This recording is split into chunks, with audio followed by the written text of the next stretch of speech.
Le nouvel esprit public, Philippe Meyer, bonjour.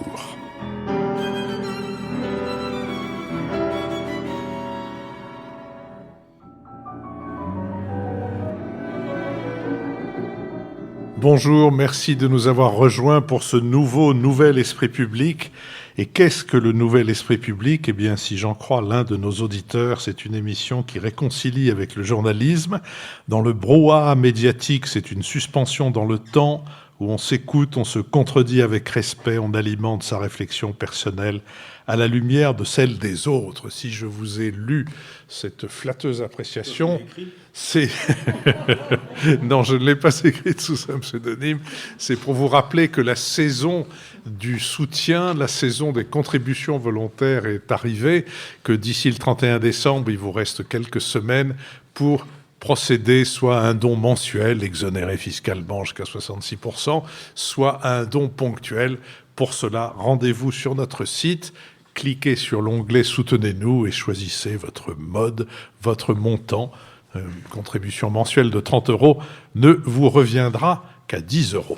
Mais avec ou sans les contributions, enfin plutôt avec, nous allons tenter d'éclairer certains aspects de l'actualité et nous le ferons avec Nicolas Bavrez, essayiste et avocat, Jean-Louis Bourlange, président de la Commission des Affaires étrangères de l'Assemblée nationale, Béatrice Gibelin, directrice de la revue Hérodote et fondatrice de l'Institut français de géopolitique, et Lucille Schmid, membre du comité de rédaction de la revue Esprit. Nous sommes partenaires de l'hebdomadaire Le 1, dont le dernier numéro a pour titre « Sobriété, faut-il s'y préparer ?» et qui est ainsi chapeauté. La COP26, qui sera l'un de nos deux sujets, la COP26 s'est ouverte à Glasgow dans un climat de profonde inquiétude. 6 ans après la signature de l'accord de Paris, la trajectoire espérée pour contenir le réchauffement de la planète paraît encore bien lointaine, faute d'investissements massifs dans la transition écologique chez les pays les plus pollueurs. Comment éviter de prendre davantage de retard dans une opération qui ressemble déjà à la quadrature du cercle ? Limiter la consommation énergétique d'un monde dont la population et le niveau de vie ne cessent d'augmenter et qui devra, bon gré mal gré, se priver de son principal carburant, le pétrole. Nous avons mis en ligne mercredi dernier dans nos badas la deuxième partie de notre échange avec Martine et Gérald Darlin, restaurateurs de l'un des plus beaux châteaux Renaissance de notre pays, à Bournazel, dans l'Aveyron. Et le prochain bada sera celui de nos échanges avec le public ici rassemblé et que je remercie d'être venu en dépit d'un temps maussade. Le public rassemblé à la suite de cet enregistrement et ce bada sera mis en ligne mercredi 10 novembre. Puisque nous sommes en effet, j'ai oublié de le dire en commençant, en public et à l'école alsacienne que je remercie de son accueil. Les inscriptions pour notre prochain enregistrement public à l'école alsacienne, le 5 décembre, sont ouvertes sur notre site, dont j'ai dit qu'il vous permettait aussi de nous soutenir par des contributions détaxées. Passons maintenant, si vous voulez bien, au premier des deux sujets que nous souhaitons aborder, celui de la COP26, le changement, mais pas maintenant. Réunion de la dernière chance, sommet décisif, tournant pour l'humanité. À Glasgow, il a plu des hyperboles sur la 26e conférence des Nations Unies sur le climat, la COP26, perçue comme un moment clé dans l'histoire des négociations climatiques. Elle réunit jusqu'au 12 novembre quelques 30 000 personnes venues de 196 pays, dont 120 chefs d'État, mais ni Vladimir Poutine ni Xi Jinping, des membres de la société civile, entreprises, ONG, scientifiques, collectivités territoriales, populations autochtones, syndicats, etc. Les médias du monde entier en rendent compte. Cette conférence des parties s'avère la plus importante depuis l'adoption de l'accord de Paris sur le climat en 2015. Elle constitue un test de crédibilité pour ce traité international, puisqu'elle montrera, si son principe fondateur fonctionne, pousser les pays à accroître tous les 5 ans au moins leurs engagements afin de parvenir à la neutralité carbone d'ici à 2050. Un premier relèvement collectif des objectifs aurait dû avoir lieu en 2020, mais le Covid-19 a empêché la COP de se tenir. Les constats convergent. Le groupe d'experts intergouvernemental sur l'évolution du climat de l'ONU, le GIEC, table sur une augmentation de 1,5 degré des températures dès la fin de l'actuelle décennie. Le dernier Emissions Gap Report de l'ONU estime que l'objectif 1,5% en 2100 ne peut plus être atteint qu'au prix d'une division par 2 en 8 ans des émissions mondiales de gaz à effet de serre. Et dans le trio de tête des plus gros pollueurs, on retrouve la Chine, les États-Unis et l'Union européenne. Quant aux 100 milliards de dollars annuels promis pour 2020 par la COP de Copenhague en 2009, afin de soutenir la lutte des pays en développement contre le changement climatique, ces 100 milliards de dollars annoncés, il n'est que 80 milliards qui étaient décaissés selon la dernière estimation fournie en septembre par l'OCDE. Ces dernières semaines, certains pays, y compris parmi les plus récalcitrants, se sont engagés à atteindre la neutralité carbone au milieu du siècle. L'Australie, l'Arabie Saoudite, les Émirats Arabes Unis ou la Turquie, qui vient de ratifier l'accord de Paris. D'autres importants pollueurs ont relevé leurs objectifs pour 2030, à l'instar du Japon ou de l'Afrique du Sud. Désormais, plus de 140 pays ont déposé auprès de l'ONU de nouveaux engagements climatiques pour 2030. Mais en totalisant l'ensemble de ces engagements, les émissions devraient augmenter de 16% en 2030 par rapport à 2010, alors qu'il faudrait les réduire de 45% pour avoir une chance de rester sous un réchauffement d'1,5 degré. Accusant les dirigeants mondiaux de faire des promesses creuses, des milliers de manifestants, en grande partie jeunes, ont manifesté le 5 novembre à Glasgow, puis le 6 de Sydney à Paris et de Londres à Mexico. Sur cette question, Lucille Schmid. Oui, merci Philippe. Je crois que chacun d'entre nous se pose aujourd'hui la question de savoir à quoi sert une COP. Je crois que c'est un point qui est important depuis l'accord de Paris de 2015, qui avait été marqué par un immense espoir avec la signature d'un accord universel de lutte contre le dérèglement climatique qui visait à limiter ce dérèglement entre 1,5 degré et 2 degrés, comme vous l'avez appelé. Depuis, l'espoir s'est certainement étiolé. Et dans le même temps, je crois qu'il ne faut pas, d'une certaine manière, priver les COP de leur légitimité. C'est là-dessus que j'aimerais argumenter. La première chose, c'est certainement que depuis 1995, le moment où les COP ont commencé à Bonn, et il faut se rappeler qu'Angela Merkel était alors ministre de l'Environnement, depuis donc le sommet de la Terre à Rio qui a lancé ce principe, les COP ont profondément changé et que l'un des participants, puisque moi j'ai été assez souvent dans les COP et notamment à Katowice en Pologne, me disait entre la première COP et ce qu'il en est aujourd'hui où il y a, je le rappelle, 30 000 participants qui sont aujourd'hui à Glasgow et 100 000 personnes qui ont manifesté dans les rues de Glasgow, donc on imagine l'ampleur du rassemblement. Entre la première COP et ce qui se passe aujourd'hui, les choses ont profondément évolué et quelque part la perméabilité, l'interaction avec la société n'a cessé de croître. C'est un point essentiel parce que ce qu'il faut bien comprendre, c'est que les COP sont un exercice diplomatique, mais aujourd'hui un exercice diplomatique qui se fait sous les yeux de la société mondiale et que être sous les yeux de la société mondiale qui est aujourd'hui beaucoup plus mobilisée sur ces enjeux climatiques, qui les comprend davantage, qui d'une certaine manière perçoit à travers les rapports du GIEC, à travers les alertes scientifiques, ce qu'il en est sur l'ampleur de ces dérèglements et qui les vit déjà, puisque il y a encore quelques mois, nous disions c'est pour les générations futures que nous travaillons lorsque nous voulons limiter le dérèglement, mais aujourd'hui chacun sait qu'il travaille quelque part pour sa propre vie et pour la façon dont il peut mener son existence aujourd'hui. Donc par rapport à cela, je crois que les COP sont un exercice extrêmement utile. Parce que, quelque part, il y a d'un côté Greta Thunberg et ces centaines de milliers de personnes qui la suivent qui parlent d'un blablabla. L'expression a fait florès hier dans les rues de Glasgow, mais que, en parallèle, ou en interaction plutôt, les négociations se poursuivent et que du coup, les États font de plus en plus des promesses articulées avec des calendriers et des modalités d'action réelles. Ce n'est pas satisfaisant, comme l'a rappelé Philippe, mais il faut quand même marquer que s'il n'y avait pas les COP, je ne crois pas qu'aujourd'hui l'Inde se serait engagée à atteindre la neutralité carbone en 2070. Je ne crois pas que la Chine aurait inscrit dans sa constitution de 2018 qu'elle voulait une civilisation écologique, même si le charbon est aujourd'hui en retour en Chine parce qu'il faut continuer à avoir de l'électricité. Et donc, on ne peut pas nier le fait que les COP servent aujourd'hui à quelque chose. En revanche, ce qui est important, c'est de faire atterrir les COP, comme dirait Bruno Latour, et ça, c'est un point essentiel, parce que comme l'avait déjà expliqué dans un ouvrage assez remarquable que je vous invite à lire, Ami Dahan et Stéphane Écoute en 2015, il faut gouverner le climat, et gouverner le climat, c'est évidemment passer d'une négociation mondiale 140 et quelques États ont déjà remis leur contribution nationale, a la possibilité de faire atterrir les choses dans l'espace national, voire dans l'espace local, en associant à la fois, bien sûr, les collectivités locales, les grandes entreprises, la société, et en prenant des politiques publiques qui soient des vraies politiques de rupture, aujourd'hui, avec le mode de vie consumériste et productiviste que nous vivons. La question qui est en cours aujourd'hui, c'est la question de la radicalité concrète. Comment peut-on rompre avec les politiques publiques qui sont aujourd'hui menées, et comment croire dans le fait que les gouvernements qui ont toujours mené des politiques radicalement différentes, fondées sur un modèle qui doit être aujourd'hui laissé de côté, comment croire que les mêmes puissent profondément changer et se convertir? Je crois que c'est un des enjeux importants. Mais c'est aussi, lorsqu'il s'agit de faire atterrir les choses, le fait que, par exemple, le gouvernement français respecte les indicateurs ou les documents même qu'il émet, comme la stratégie nationale bas carbone. Et je rappelle que nous venons de vivre des procès climatiques assez retentissants, où le Conseil d'État ou le tribunal administratif de Paris ont condamné l'État français pour manque de responsabilité climatique ou pour excès de pouvoir par rapport au dérèglement, en s'appuyant sur des documents publics. Donc le débat aujourd'hui est au cœur même des institutions, et ça me semble être un élément fondamental.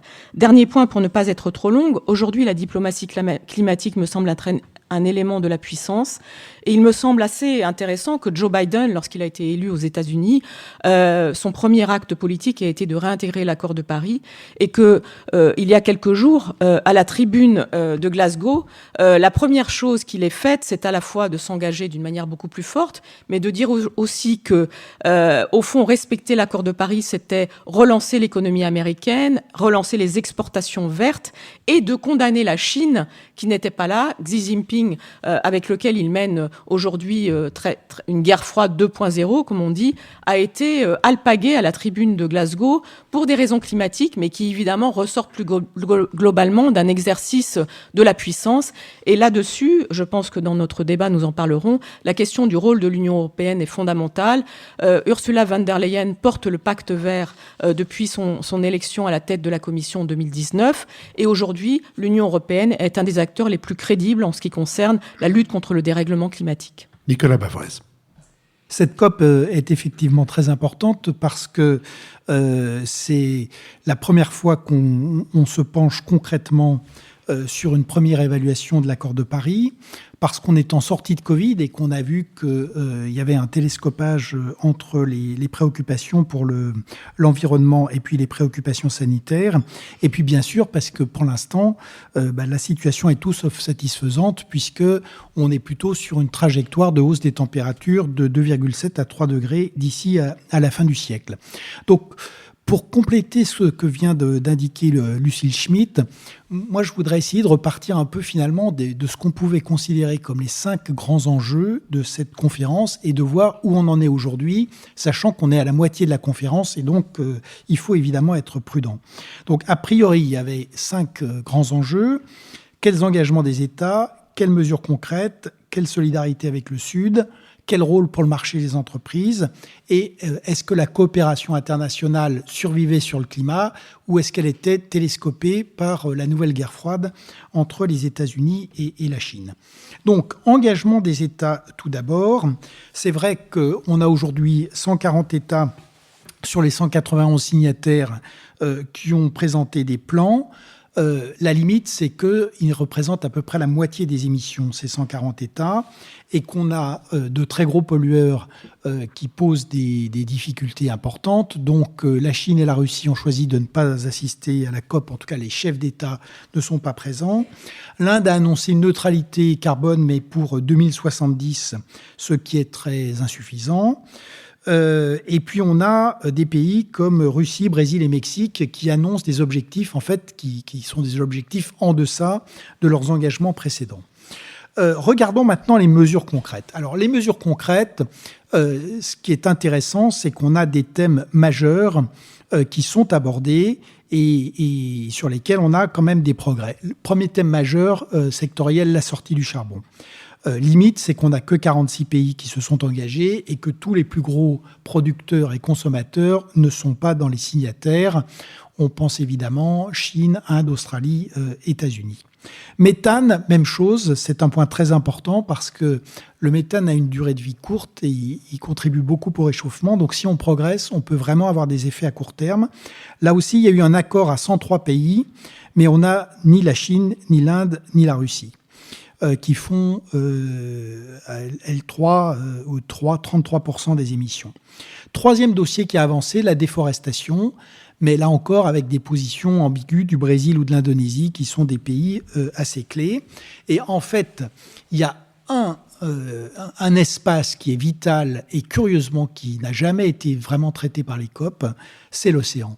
C'est quand même très étrange de voir que l'océan, donc, qui absorbe 30% du CO2, qui fait 70% de la surface de la planète, reste extrêmement maltraité. Il est plus important en réalité que les forêts tropicales dans l'équilibre climatique. Troisième grand chantier, donc solidarité avec les pays du Sud. Donc là, il y a beaucoup d'affrontements. L'objectif, vous le savez, c'était 100 milliards de dollars par an. On était à 80 milliards en 2019 et pour l'instant, l'idée serait d'augmenter, mais il n'y a pas de... Même si les États-Unis sont de retour, pour l'instant, on est très en deçà de ce qu'il faudrait. Mobilisation du marché, là, on a plutôt des bonnes nouvelles, c'est-à-dire que la clé qui est la généralisation du prix du carbone progresse, même si c'est éclaté suivant les domaines.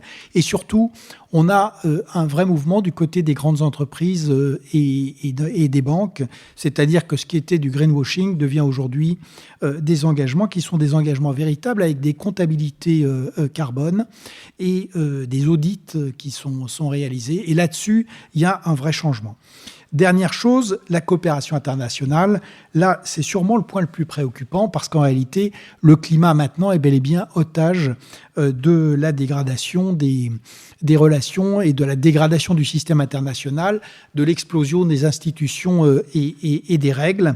Et c'est vrai que si on n'arrive pas à recréer un minimum de confiance, ce sera très difficile de continuer avec le mécanisme des COP, ne serait-ce que parce qu'il n'y aura pas d'évaluation possible. Donc finalement, on a des progrès réels, mais à mon avis plutôt du côté sectoriel. Les États, ça reste compliqué. Et de fait, les mouvements les plus positifs sont à voir du côté des entreprises et des marchés d'un côté et de la société civile de l'autre. Béatrice Gibelin. Moi, j'aurais résumé en 2 mots, urgence et impuissance, dans les sentiments de ce que peut ressentir une opinion publique. Et c'est une question intéressante. La proportion dans les opinions publiques mondiales de la conscience de la gravité et au fond de la marche à la catastrophe vers laquelle on va, un peu comme des somnambules, et puis cette impuissance qu'on ressent aussi en disant mais comment on peut arrêter ça ? Et en réfléchissant, je me disais mais au fond, on a des COP qui sont par grands secteurs. Le gaz à effet de serre et le réchauffement climatique, on va avoir la biodiversité, on a la désertification. Or, la question de l'écologie est une question globale, c'est-à-dire que, tout est dans tout. Et que ce travail par secteur, qui a sans doute été une nécessité pour amorcer, est aujourd'hui, à mon avis, un peu un frein. Très justement, Nicolas a soulevé la question des océans, qui est sous-traité, sous-évalué, et pourtant dont l'importance est sans doute beaucoup plus grande que celle des déforestations. Mais des déforestations, c'est sur des terres, fermes, avec des individus, ça se voit. Ce qui se passe dans l'océan, ça se voit pas. Donc on est beaucoup plus sensible à voir des images d'une forêt en feu ou d'une forêt qui a été défrichée qu'on ne l'est d'une dégradation océanique. Parce que ça compte aussi, ça. Et réfléchissant sur cette question d'approche globale, je pense qu'elle est absolument indispensable. Et pour reprendre ce que disait Lucie, je crois que cette idée d'approche au niveau des États, ces grands-messes qui sont utiles, je ne les remets pas en question, mais il est important peut-être aussi de mettre en valeur tout ce qui est fait au niveau local ou au niveau même régional. Beaucoup de choses sont faites et je crois qu'on pourrait s'appuyer dessus pour que les gens, l'opinion publique, prennent conscience qu'il y a des choses qui avancent, que c'est petit, que c'est pas suffisant, mais que tout n'est pas dans l'impuissance. Parce que je crois ça extrêmement dangereux, ce discours de l'impuissance. Et changer de niveau d'analyse et revenir à ce qui peut se faire localement peut être, à mon avis, quelque chose de mobilisateur. Et je voudrais revenir sur la Chine. Oui, la Chine n'est pas présente, en tout cas, Xi Jinping n'est pas présent à la COP26. Mais il faudrait réfléchir un peu sur ce que représente, Lucie l'a dit, la civilisation écologique en 2018. La Chine le gouvernement chinois ne ferme pas les yeux sur la gravité de la situation écologique chinoise. On est à 750 000 décès en Chine liés directement à la pollution.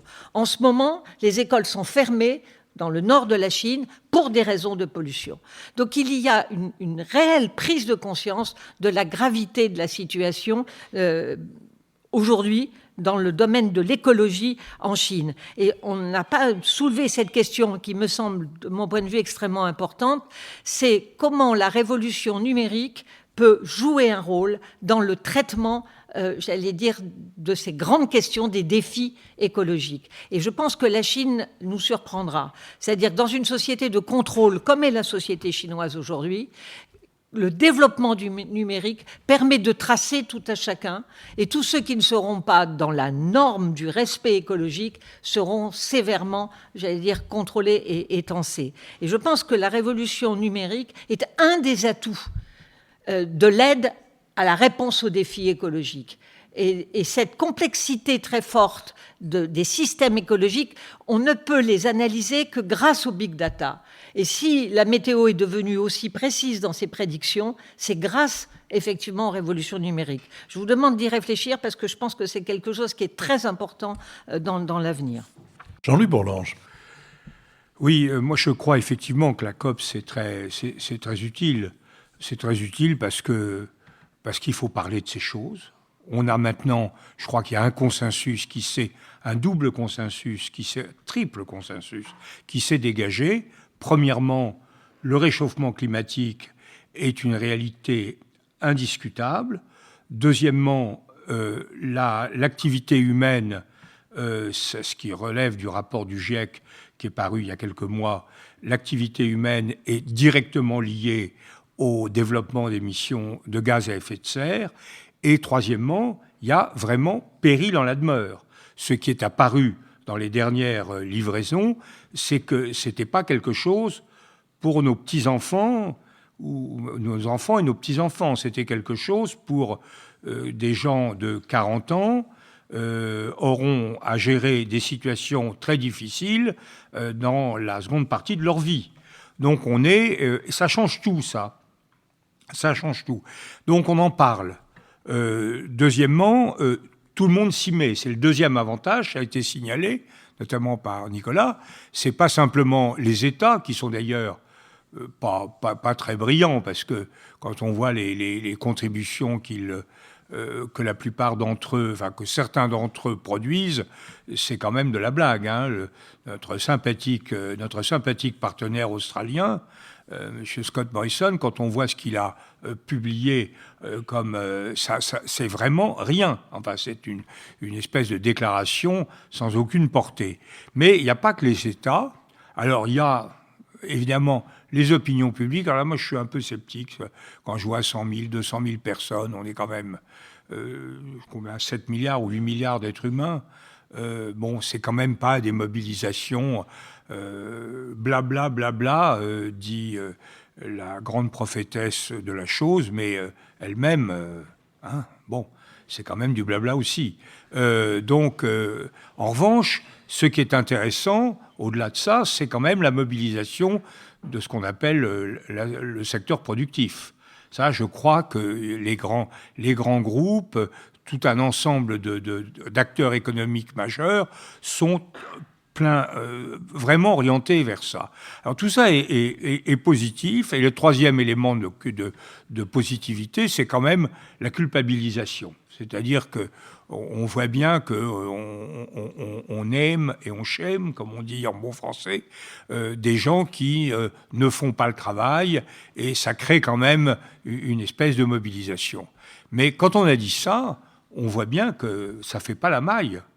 Et qu'une COP, ça ne peut donner pas grand-chose, en réalité, parce que pour des raisons qui sont très profondes, d'abord, on est dans un système de souveraineté absolue des États. Je suis toujours étonné que des gens protestent contre toute une série d'évolutions négatives et apportent comme réponse le fait qu'il faut renforcer la souveraineté de chaque État. Il est évident que c'est seulement dans des solidarités consenties, des contraintes consenties au niveau de l'Europe, au niveau de la société internationale, qu'on pourra progresser. Ça n'est pas le cas, et donc on a affaire vraiment à des acteurs qui n'en font qu'à leur tête. Et précisément, ceux qui en font le plus à leur tête sont ceux qui sont les plus stratégiques, les Chinois. Alors moi, je suis d'accord avec ce qu'a dit, je crois, je ne sais plus si c'est Béatrice ou Nicolas, je suis d'accord avec l'idée que les Chinois ont forcément intérêt. D'abord, les Chinois, ils sont dirigés par des scientifiques. Alors, c'est des scientifiques qui sont en train d'être pris en main par des politiques, et un politique particulièrement redoutable. Mais malgré tout, ce sont des gens qui ont une bonne formation scientifique, ils contrôlent quand même une partie importante de l'humanité, et ce qui intéresse l'humanité, ça intéresse les Chinois. Donc, ils vont sans doute évoluer. Mais pour l'instant, on n'y est pas. Et moi, on n'y est pas du tout. Ils ont créé autant de centrales à charbon l'année dernière qu'il y a de production de charbon en Allemagne. Bon, c'est quand même énorme. Et puis, alors, ils ont dit qu'ils allaient arrêter. Mais ils ont pris des engagements à des délais un peu différents des autres.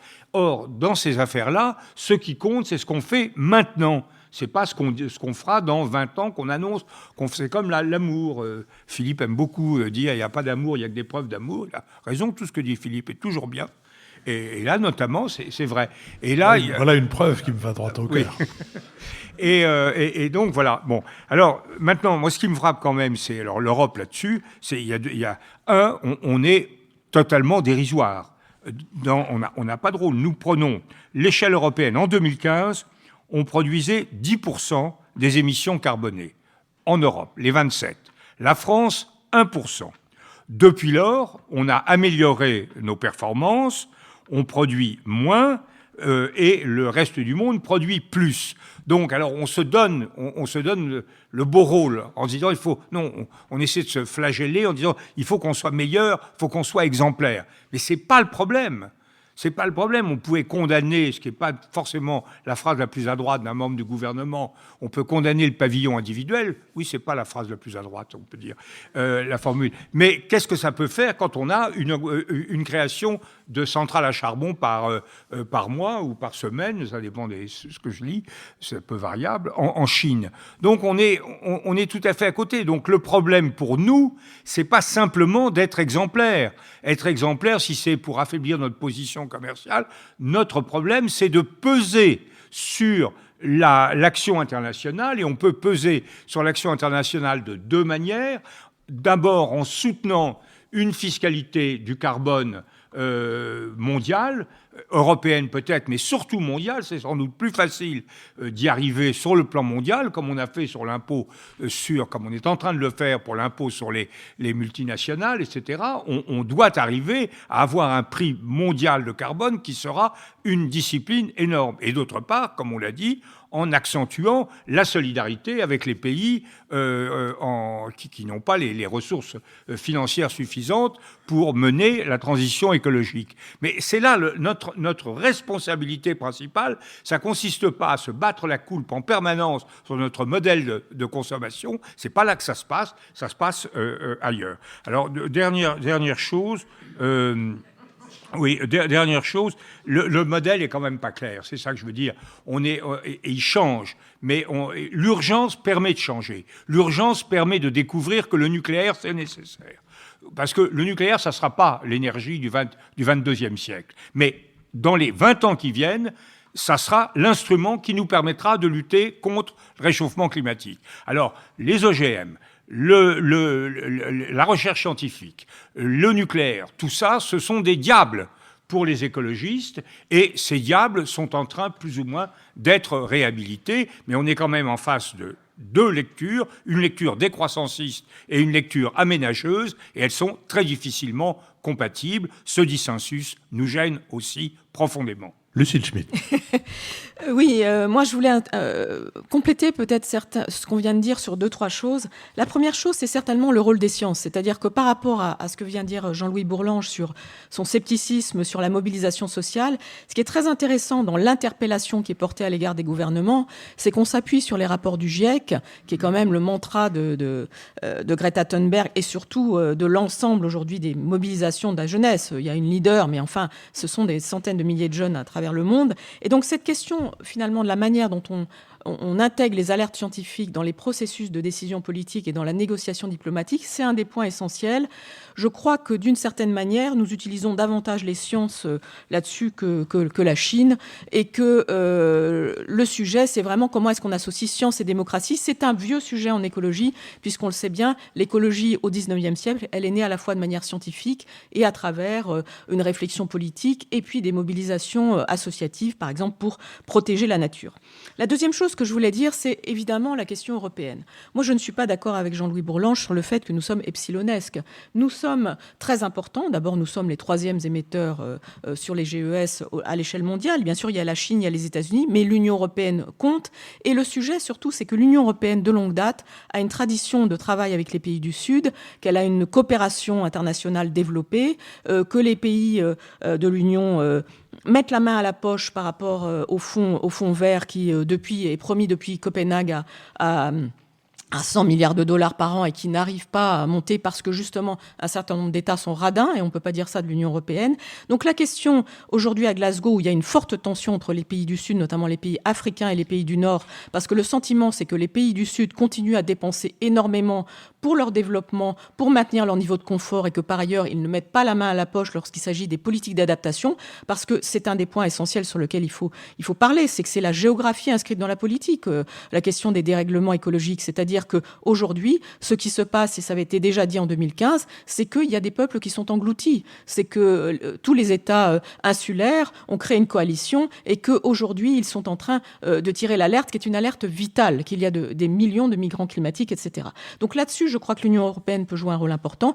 Et dernier point sur ça, parce que ça me passionne assez, c'est que parce qu'elle mène des négociations difficiles en son sein, d'une certaine manière, elle est une antichambre de la réalité de ce qu'il faut faire lorsqu'on se transforme en tant que modèle économique et social sur le plan climatique. Les négociations entre les 27 sont incroyablement difficiles. La Pologne est un État qui dépend profondément du charbon. On l'a vu à Katowice quand il y avait la COP24. Et du coup, la mise en place des fonds de compensation financiers, c'est d'une certaine manière une sorte de miroir de ce qu'il faudrait faire à l'échelle mondiale. La deuxième chose qui est essentielle, c'est que justement, sur l'aspect recherche, sur l'aspect agriculture, sur le verdissement de la PAC, il y a des choses qui sont en tension entre les États, mais qui, d'une certaine manière, montrent ce qu'il faudrait faire à l'échelle mondiale lorsqu'il s'agit de transformer l'agriculture. La question du méthane, par exemple, elle est abordée au niveau européen, et ce sont, en revanche, les grands pays exportateurs agricoles comme la Nouvelle-Zélande, comme le Brésil, comme l'Australie, comme l'Argentine, qui sont en retard. Donc l'Union européenne est en avance sur la réalité de ce qu'il faut faire lorsqu'il faut changer de modèle, et ça me semble être un point essentiel. Nicolas Bavrez. 4 brèves remarques, mais vraiment brèves. Premièrement, est-ce que c'est impossible? Est-ce qu'il faut désespérer? Réponse non. On a un exemple tout près de nous. Le Danemark va arriver à la neutralité carbone au cours de la décennie. C'est pas un pays qui est en décroissance. C'est pas un pays où le niveau de vie est en train de s'effondrer. C'est pas un pays qui est en dehors du monde moderne. Donc ça montre que c'est possible. Deuxièmement, c'est vrai qu'on touche à des secteurs très divers, et c'est vrai qu'il faut partir avec des idées simples. Et l'idée simple, c'est que notre ennemi, c'est le carbone. Et donc tout ce qui peut permettre de décarboner est bienvenu. Donc évidemment, le nucléaire fait partie de la solution. Troisièmement, sur le numérique, il est quand même ambigu parce que le numérique, évidemment, fait partie des solutions pour mieux gérer les transports, l'énergie, les villes. Il est aussi un énorme consommateur d'énergie, ce qu'on voit aujourd'hui. Et donc, le numérique pose aussi des difficultés. Et la dernière chose, et c'est vrai que la technologie va apporter des réponses, elle sera très importante, mais on ne peut pas se reposer uniquement sur la technologie. Et dernière première chose sur l'Union européenne, c'est vrai que c'est le troisième émetteur, mais je pense qu'elle a deux choses très importantes. Premièrement, c'est l'expérimentation du marché et du prix du carbone, avec le fait, pour un marché qui est vital, y compris pour les États-Unis et pour la Chine, d'installer un ajustement carbone aux frontières. Parce que ça, c'est une des vraies manières d'obliger la Chine à bouger.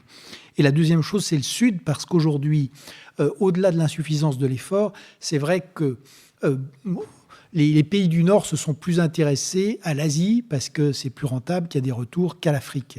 Et une des responsabilités de l'Europe, c'est évidemment d'avoir un regard privilégié sur ce qui se passe en Afrique et d'aider la transition. On a un intérêt par ailleurs vital, c'est-à-dire que sinon ce sera très difficile d'empêcher la reprise de grandes migrations. Béatrice Gibelin. Oui, sur la question du marché du carbone, moi je dois dire que j'y crois pas beaucoup. Parce que ça va être extrêmement difficile à mettre en place. Il faut augmenter énormément le prix pour que ce soit avec un peu d'efficacité. La solution, c'est effectivement d'essayer de moins produire de gaz à effet de serre que de jouer sur des taxes qui pourraient être mises. Je pense que ça va être une usine à gaz sans faire de vilain jeu de mots. Par ailleurs, je ne suis pas du tout d'accord avec Nicolas. La Chine travaille énormément sur l'écologie. Il faut cesser de se dire qu'ils font des centrales à charbon et ça veut dire qu'ils ne se préoccupent pas. C'est un enjeu majeur, y compris de stabilité interne. Quand on est à 750 000 décès prématurés par an, c'est extrêmement important. Quand les terres qui sont le grenier à blé au nord de la Chine sont menacées, c'est un problème absolument majeur. Et le gouvernement chinois en est extrêmement conscient.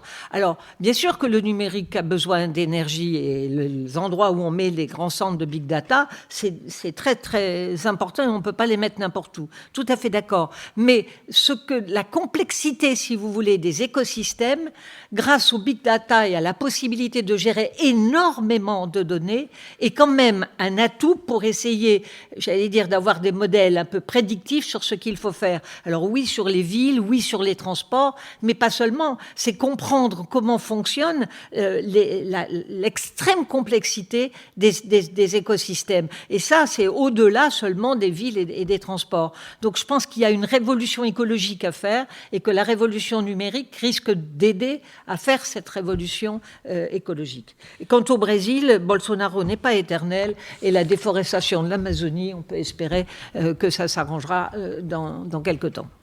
Je vous remercie. Je vous propose que nous passions au second sujet que nous avions envisagé, celui de la gauche devant la présidentielle.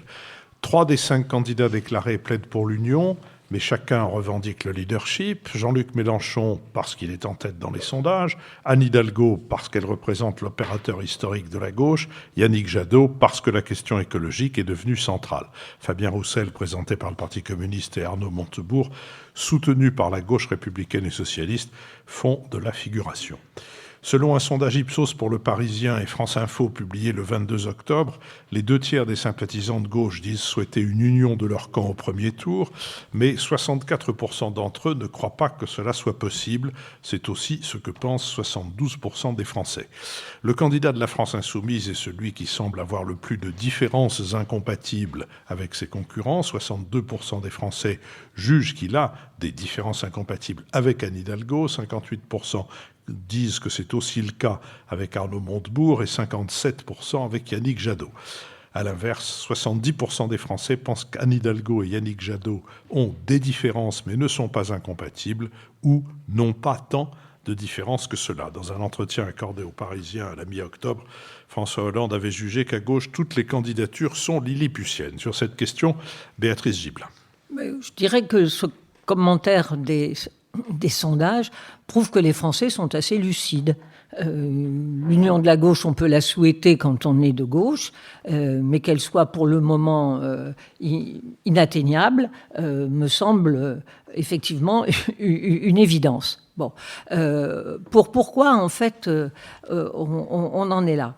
Il y a, au fond, qu'est-ce qu'il faudrait pour que la mayonnaise puisse prendre et qu'on aille vers une candidature unique de la gauche? Il faudrait déjà un projet. Alors on va me dire, Jadot, il a un projet écologique. Oui, mais comme il est extrêmement centré écologique, même s'il essaie effectivement d'élargir la base, pour l'instant, il a du mal, et un projet qui devrait être suivi par un grand nombre de Français. Il faut un projet, il faut une crédibilité, c'est-à-dire d'une certaine façon être présidentiable et être perçu comme pouvant être présidentiable. Et logiquement, aujourd'hui, enfin, quand on regarde, est-ce que Mélenchon, une grande partie des Français le jugent présidentiel ? J'en suis pas sûr. Ses déclarations assez intempestives, son populisme de gauche est préoccupant. Tout d'un coup, il s'est converti à l'écologie, puis maintenant qu'il voit que le nucléaire, ça va être indispensable, on revient un peu sur le nucléaire. Bon, après, Anne Hidalgo, maire de Paris, mais est-ce qu'on lui ferait confiance pour pouvoir être présidentiable et incarner la France avec les problèmes internationaux qui se posent? Rien n'est moins sûr. Bon, Fabien Roussel, il essaye de faire survivre le Parti communiste à 2% dans une élection présidentielle, etc. Bon, donc pas véritablement de personnalité crédible pour pouvoir entraîner tout le monde derrière eux. Or, pour pouvoir mobiliser et avoir une candidature unique, il faut avoir une chance de gagner. Et là, la gauche est perçue comme étant dans l'incapacité de gagner. Et que même si une candidature Zemmour fait baisser la possibilité d'être au deuxième tour vers un 15-16%, on en est très loin. Donc moi, je trouve que ces sondages et ce que perçoivent les Français est parfaitement juste, et qu'on est d'abord sur une défaite sur le terrain des idées. Dernier point, le quoi qu'il en coûte d'Emmanuel Macron avec la pandémie a quand même un peu coupé l'herbe sous le pied d'une partie de la gauche sur le rôle de l'État et sur l'aide sociale à apporter. Nicolas Bavrez.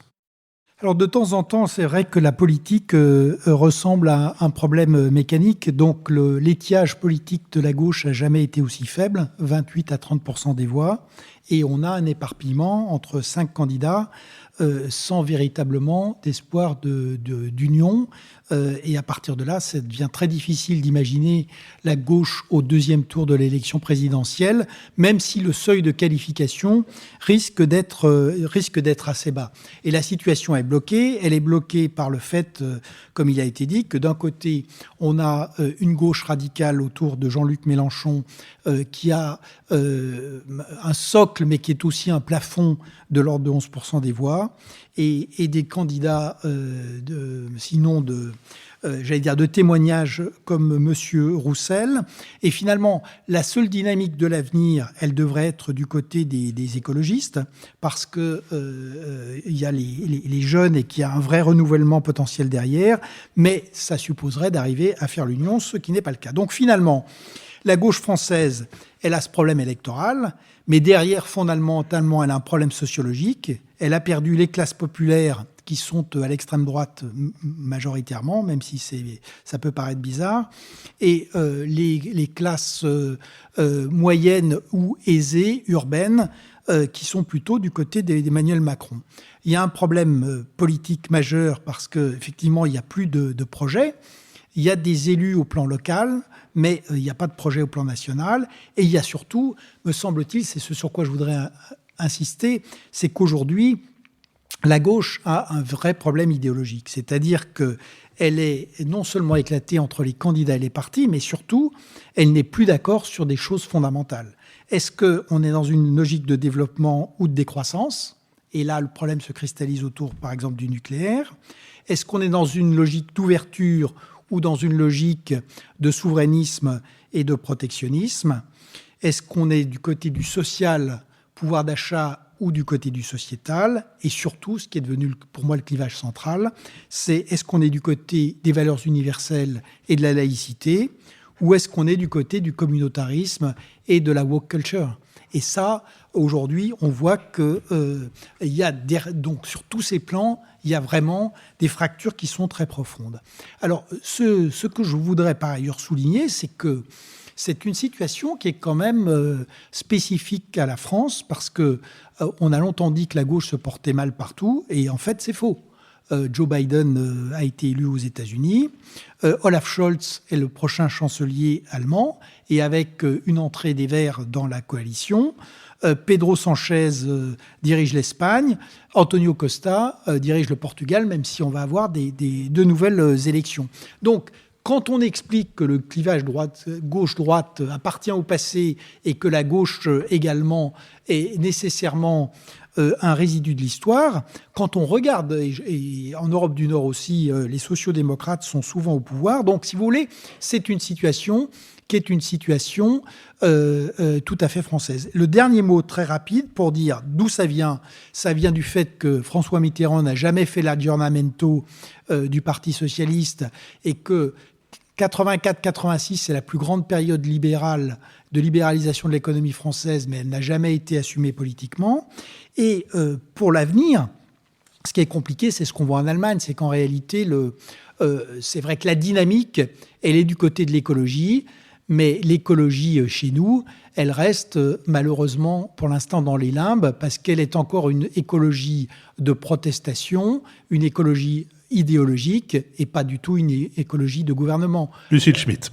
Oui, moi je crois que la gauche, dans cette perspective présidentielle, et n'oublions pas qu'après viendront les législatives et que peut-être, je l'espère, elle sera mieux en forme au moment des législatives, la gauche souffre de plusieurs choses. La première, d'abord, c'est que tous ces candidats, dont il y a effectivement une grande diversité, et je voulais quand même rappeler une chose, c'est que la diversité n'a pas toujours été un handicap pour la gauche. Rappelons-nous qu'en 1997, par exemple, c'est une gauche plurielle qui gagne les élections législatives et qui mène Lionel Jospin à être Premier ministre. Rappelons-nous que dans les différents gouvernements de gauche, dans la décennie 80, 1981, 1988, etc., les désaccords profonds entre Michel Rocard et François Mitterrand faisaient partie du paysage politique de la gauche. Rappelons-nous sur la question du souverainisme et de la relation à l'Europe. Je ne dis pas que c'était bien, mais en tout cas, au moment du vote sur le traité constitutionnel de 2005, la gauche était profondément divisée et que Laurent Fabius, au fond, était d'opinion tout à fait inverse à celle de François Hollande, et à mon avis, pas seulement pour des questions de personnes.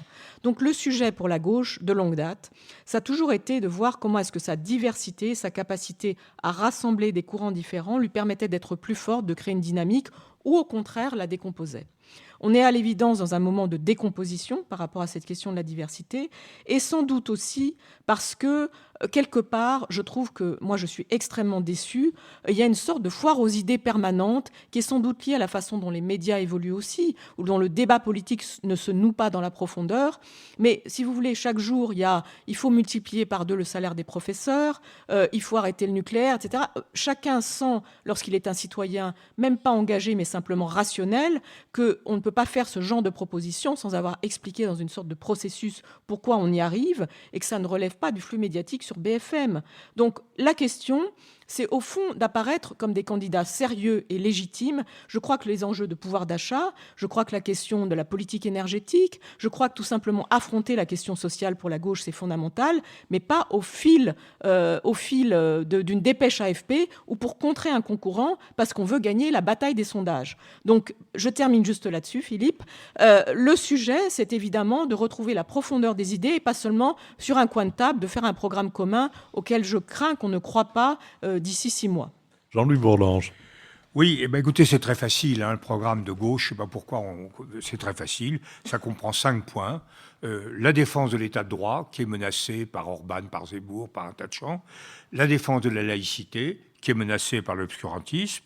La défense de la solidarité sociale, avec l'État-providence. La défense du multilatéralisme international et de la solidarité européenne.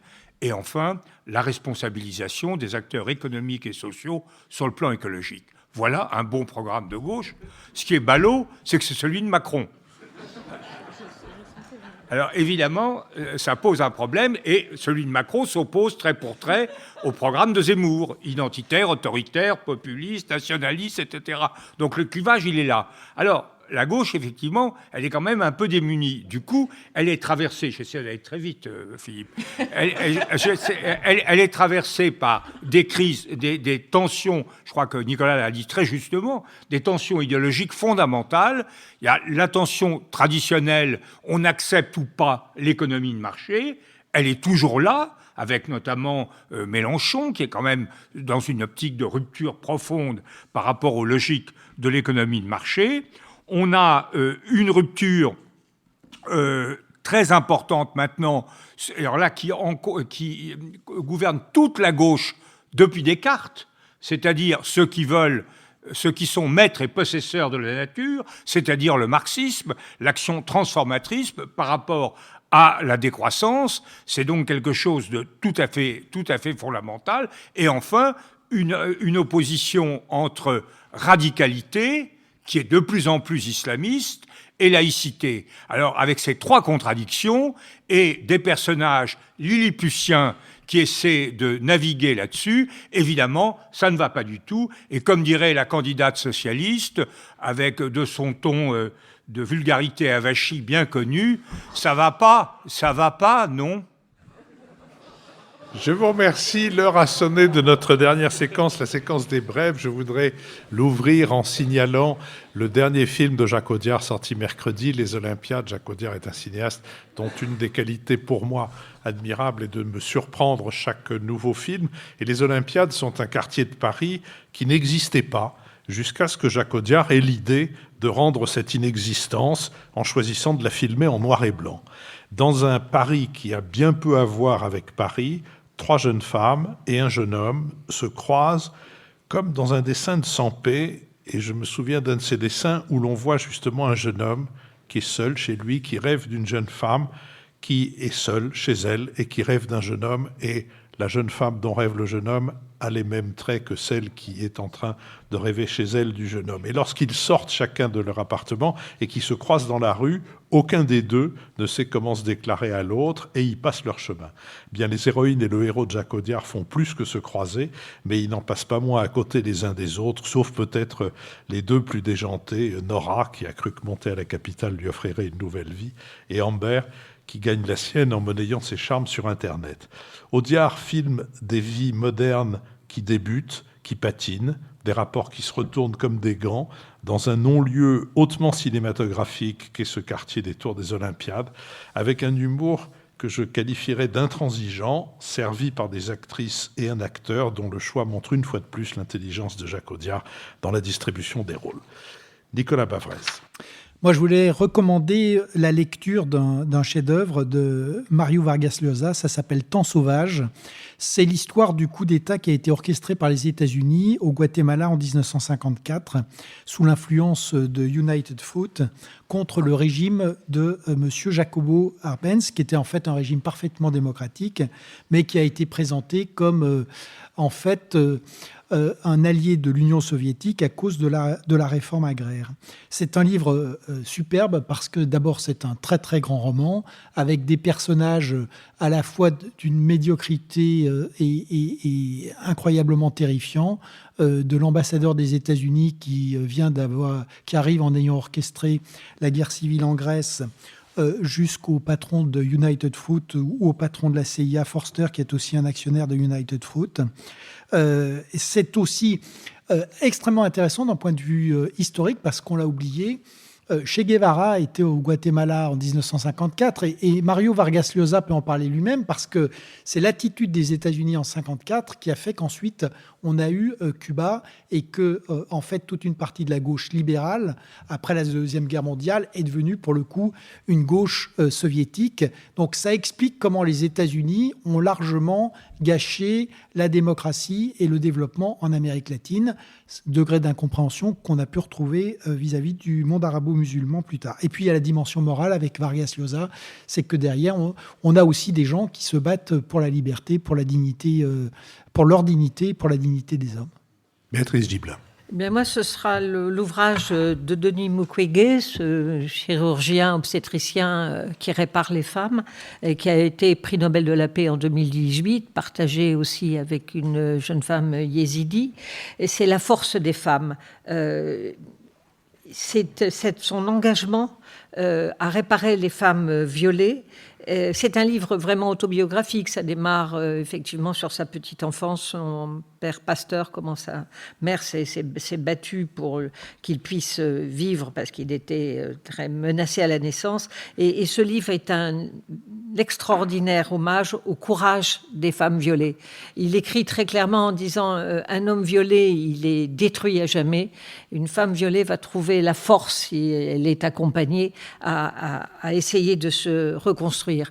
Et ce qui est très intéressant, c'est qu'il montre que toute guerre, conflit, violence sociale ou intrafamiliale, hélas, n'est pas réservée au Congo oriental, mais qu'on va la retrouver, comme on l'a pu le voir dans la guerre au Kosovo pendant les Balkans, comme on le voit avec le nombre de féminicides dans une société comme la nôtre. C'est des témoignages assez terrifiants, avec les dégâts physiques, psychologiques, sociaux, économiques, et comment le travail qu'il réalise avec son équipe, donc qui est formée pour partie de femmes qu'il a soignées, et d'essayer d'améliorer la perception que ces femmes ont d'elles-mêmes. C'est un ouvrage d'une très très grande humanité que je vous encourage vraiment à lire. Jean-Louis Bourlange.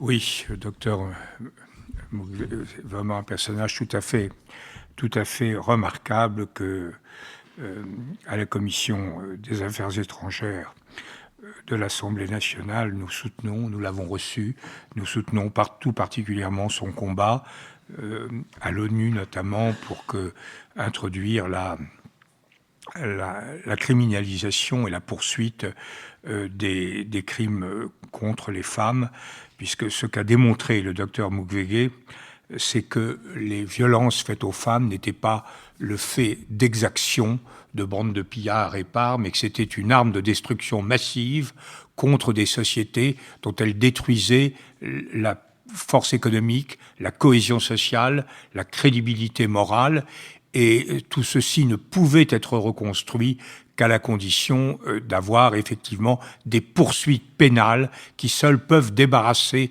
les femmes violées d'un sentiment de culpabilité, un crime, donc une criminalisation que évidemment est extrêmement difficile à réaliser quand on voit l'état de la société à l'est du Congo.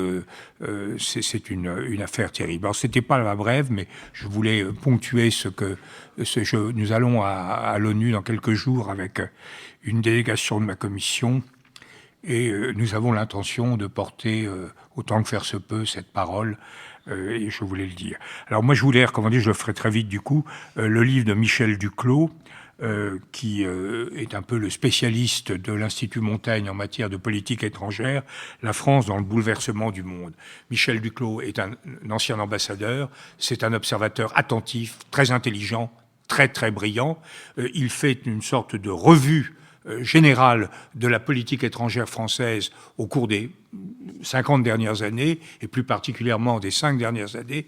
Alors c'est très intéressant, mais ce qui ressort de ce livre, quand on le lit, c'est quand même un sentiment d'assez grande perplexité, non pas sur les conduites, les aptitudes des uns ou des autres, mais sur profondément la capacité de la France et de l'Europe à se saisir d'un rôle décisif dans l'avenir du monde. Il termine son livre en disant qu'il faut faire une revue intégrée, un peu comme ont fait les Britanniques, sur la politique étrangère française, et cette conclusion en forme d'incitation à la réflexion montre l'étendue de sa perplexité.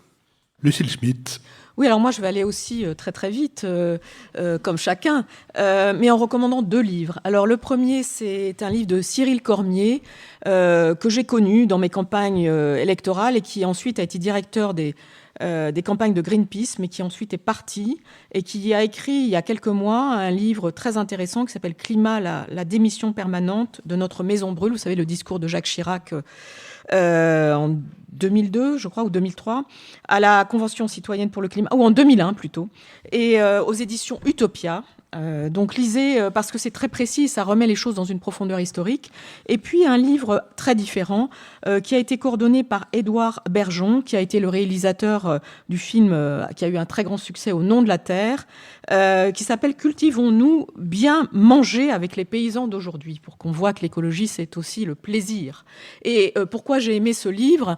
Parce qu'il va contre toutes les idées reçues, c'est-à-dire que c'est contre le noir et le blanc, contre l'idée qu'il faut opposer le bio et l'agriculture conventionnelle, que c'est bourré entouré de portraits, et notamment de portraits très émouvants, à la fois pour représenter ce qu'est la difficulté, mais aussi le plaisir d'être paysan aujourd'hui.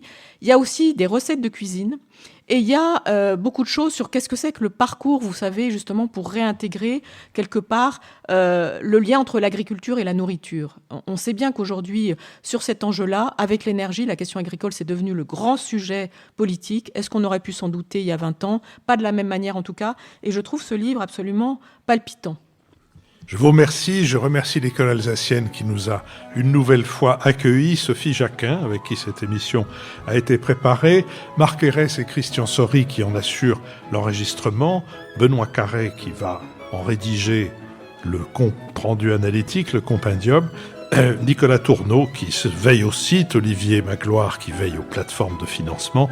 Julien Neuville et Nouvelles Écoutes qui nous produisent. Dans quelques instants, nous allons passer à l'enregistrement des échanges avec le public qui seront ensuite diffusés mercredi prochain. Notre prochaine émission en public aura lieu ici même le 5 décembre. Vous pouvez d'ores et déjà vous y inscrire, comme vous pouvez d'ores et déjà en tout temps, de jour, de nuit, et même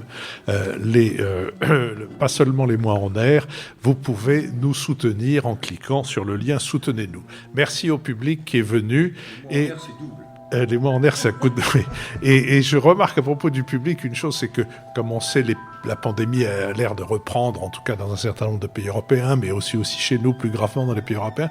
Et de manière très spontanée, le public a respecté les anciennes règles sanitaires, c'est-à-dire laisser un siège entre deux personnes ou entre deux groupes de personnes, en s'étalant tout à fait sanitairement, si je puis dire, dans ce théâtre Pierre Lamy de l'école alsacienne. Merci à vous et à bientôt.